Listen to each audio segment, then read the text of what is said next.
Good morning friends. जैसा कि हम लोगों ने कल डिस्कस किया था कि अगर कल का डेली कैंडल का क्लोज मतलब 3 नवंबर का डेली कैंडल का क्लोज अगर नेगेटिव होगा, जैसे कि ये हो गया आपका 3 नवंबर का डेली कैंडल का क्लोज जो कि नेगेटिव है। अगर नेगेटिव कैंडल का क्लोज कल हम लोगों ने बताया था कि अगर डेली कैंडल का क्लोज नेगेटिव रहेगा तो हम लोग नेक्स्ट डे और सेलिंग का अपॉर्चुनिटी ढूंढेंगे, जो कि कल कंप्लीट किया है। आज मुझे थोड़ा सा उठने में लेट हो गया। अभी सुबह को उठ के मैं वही देख रहा हूँ कि कल जो कैंडल जो है नेगेटिव क्लोज दिया था, तो आज से हम लोग सेलिंग का अपॉर्चुनिटी ढूंढेंगे। कहाँ तक सेलिंग हो सकता है डेली में अगर देखेंगे तो यहाँ पे एक सपोर्ट है 1,05,000 के आसपास। 1,05,000 ऐसे एक राउंड नंबर है, तो यहाँ तक एक सपोर्ट है। उसके बाद मंथली पे जो सपोर्ट है, मंथली लो प्रीवियस मंथ कर लो 1,01,000 के आसपास। तो ये दो सपोर्ट हमें दिख रहा है, मतलब ये दो हमारे लिए टारगेट हो सकता है। अच्छा, अभी आ जाता है कि आप लोग एंट्री कैसे करेंगे। एंट्री के लिए बेस्ट जो मैं फॉलो करता हूँ, मैं अभी थोड़ा सा रिट्रेसमेंट के लिए वेट करूँगा। जैसे कल अगर देखेंगे 1 घंटे में, कल कंटिन्यूसली मार्केट गिरा है। कल सुबह से अगर आप देखेंगे 1,10,000 से और 1,05,300 तक मार्केट ने कंटिन्यूसली गिरा है। तो यहाँ पे मैं और नया एंट्री करना पसंद नहीं करूँगा। मैं चाहूँगा कि मार्केट थोड़ा सा रिट्रेसमेंट करे। कितना रिट्रेसमेंट करे, देखिए जो स्विंग है 4 आवर्स में अगर हम लोग देखेंगे, जो स्विंग है दिखाते हैं हम, ये आपका हो गया यहाँ से, ये जो स्विंग है एक ही स्विंग से, इस स्विंग से अगर मैं यहाँ तक का ड्रॉ करूँ तो मेरा 50% जो आ रहा है ये 1,08,258। जैसे देखिए मैंने जो लाइन जो ड्रॉ करके रखा है 1,08,275 तक। तो मैं चाहता हूँ कि प्राइस एटलीस्ट यहाँ तक आए, तो फिर मैं वहाँ से एंट्री करूँगा। ठीक है, तो आप लोग अगर चाहें तो ऐसा भी वेट कर सकते हैं। नहीं तो अगर मान लीजिए प्राइस वहाँ तक नहीं पहुँचा, 1,08,275 तक नहीं पहुँचा, तो क्या हम लोग एंट्री मिस कर देंगे? नहीं। तो वहाँ पे हम लोग थोड़ा सा प्राइस एक्शन को भी देखेंगे। और मैं प्राइस एक्शन 5 मिनट 15 मिनट में नहीं देखता, मैं 1 घंटे के ऊपर देखता हूँ। मैं 1 घंटा भी बहुत कम फॉलो करता हूँ, मैं 4 घंटा देखता हूँ। मतलब 4 आवर्स में अगर कोई भी नेगेटिव कैंडल का लो ब्रेक हो रहा है, मान लीजिए ये 9:30 बजे का जो कैंडल चल रहा है, ये 5:30 बजे का जो कैंडल चल रहा है, ये ख़त्म होगा सुबह 9:30 बजे। ठीक है, तो अगर ये 5:30 बजे का कैंडल का लो क्रॉस करेगा तो मैं एक एंट्री बना सकता हूँ। लेकिन मैं एंट्री अभी के हिसाब से मैं नहीं बनाऊँगा। क्यों नहीं बनाऊँगा? क्योंकि मैं चाहता हूँ कि पहले रिट्रेस करे मार्केट। क्या ये 5:30 बजे का कैंडल में आपको रिट्रेसमेंट दिख रहा है? क्योंकि कल का जो मतलब कल का जो ट्रेंड था उसी का एक कंटिन्यूएशन कैंडल ये बना है। कोई भी ग्रीन कैंडल प्रीवियस कैंडल के हाई के ऊपर क्लोज करने दीजिए, तभी वो एक रिट्रेसमेंट कहलाएगा। ठीक है, उसके बाद हम लोग देखेंगे कि एंट्री मिल रहा है कि नहीं मिल रहा है। अगर नहीं मिल रहा है तो हम वेट करेंगे 1,08,275 तक। वहाँ पे आने के बाद हम लोग एंट्री करेंगे। ठीक है, अगर आप लोग देखिएगा तो मैंने ऑलरेडी एक एंट्री ऑर्डर दे के रखा है डेल्टा एक्सचेंज में। ये देखिए, मैंने कल आप लोगों को दिखाया था मेरा $65 है, मैं उससे चैलेंज शुरू कर रहा हूँ और आप लोगों को दिखाऊँ मैं।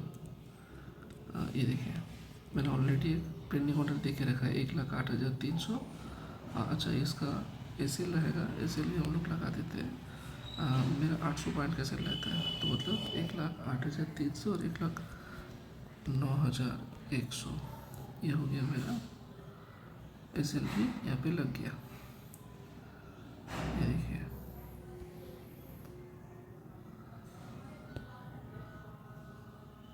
पेंडिंग ऑर्डर ये मेरा लग चुका है। अगर प्राइस यहाँ पे आएगा तो मेरा यहाँ पे एंट्री बनेगा।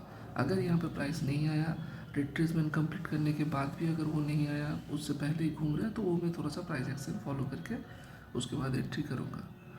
ठीक है, तो 1,08,000 से हम लोग का टारगेट क्या रहेगा? कम से कम 2-2,500 पॉइंट हम लोग को चाहिए। देखिए, बड़ा टारगेट के लिए तो दिख रहा है कि मंथली लो तक भी जा सकता है, लेकिन क्या हम लोग 1,01,000 तक वेट कर सकते हैं? नहीं। पहले पहले उतना वेट मत कीजिए, क्योंकि प्राइस एक एक कंटिन्यू फॉल में नहीं गिरता है, कहीं ना कहीं वो थोड़ा थोड़ा बाइंग आएगा फिर गिर, थोड़ा थोड़ा बाइंग आएगा फिर गिरेगा। तो उससे अच्छा है हम लोग 2-2,500 पॉइंट तक का टारगेट रख के हम लोग बैठेंगे, ठीक है।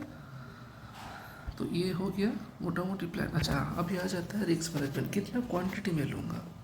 जैसे कि आप लोग यहाँ पे देख रहे हैं, मैंने 10 लॉट यहाँ पे दिया है, 10 लॉट यहाँ पे सेल करने के लिए रखा है। इसका अभी मैं थोड़ा सा आप लोगों को कैलकुलेशन बता देता हूँ। मेरे अकाउंट में कितना पैसा है, $65, ठीक है, मान के चलिए $60 के आसपास मेरे पास है। मेरा 1000 पॉइंट का एसएल है। मेरा यहाँ पे सिंपल कैलकुलेशन है, मैं एक ट्रेड में, क्योंकि मैं हफ्ते में 2 या 3 ट्रेड करूँगा, ठीक है, इस लेवल पे 1,08,300 इस लेवल पे मैं 2 या 3 बार ट्राई करूँगा, ठीक है। मोस्टली 2 बार ही करूँगा, अगर बहुत अच्छा मतलब लगे कि हाँ ये गिर सकता है तो मैं 3 बार ट्राई कर सकता हूँ। तो क्या ये 3 बार में मैं पूरा पैसा ख़त्म कर दूँगा? नहीं, मैं हर एक ट्रेड में $10 का रिस्क ले सकता हूँ। मैं 1000 पॉइंट में $10 ही दे सकता हूँ, उससे ज़्यादा नहीं दूंगा। तो 2 बार ट्राई करूँगा तो $20 जाएगा, 3 बार ट्राई करूँगा तो मेरा $30 जाएगा, उससे ज़्यादा मैं नहीं दूंगा। तो इसी हफ्ते में पूरा अकाउंट में खाली नहीं करूँगा।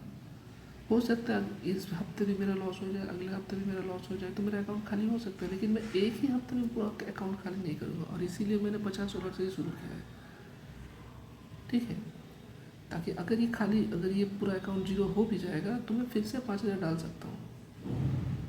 और आप लोगों को मैं यही रिक्वेस्ट करूँगा कि आप लोग उस हिसाब से प्लानिंग कीजिए। पहले समझ लीजिए, पहले दिमाग में बिठा लीजिए कि मुझे इस हफ्ते कितना लॉस करना है, इस हफ्ते का प्लान कीजिए, आज का प्लान मत कीजिए। इस हफ्ते मुझे इतना लॉस करना है, उस हिसाब से, जैसे मैंने सोच लिया कि मुझे 3 ट्रेड करना है या 2 ट्रेड करना है, तो 2 ट्रेड और $10, तो $20 मेरा मैक्सिमम लॉस होगा।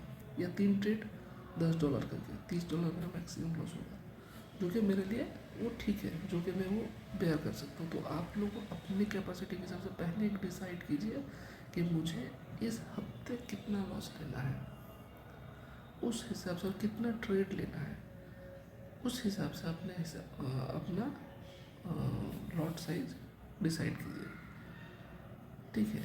तो ये एक चीज़ हो गया। और एक चीज़, हम लोगों ने एक एनालिसिस किया है, उस हिसाब से अगर मार्केट चलेगा तो ही हम लोग ट्रेड लेंगे, अगर नहीं चलेगा तो हम लोग वेट करेंगे। जैसे समझ लीजिए,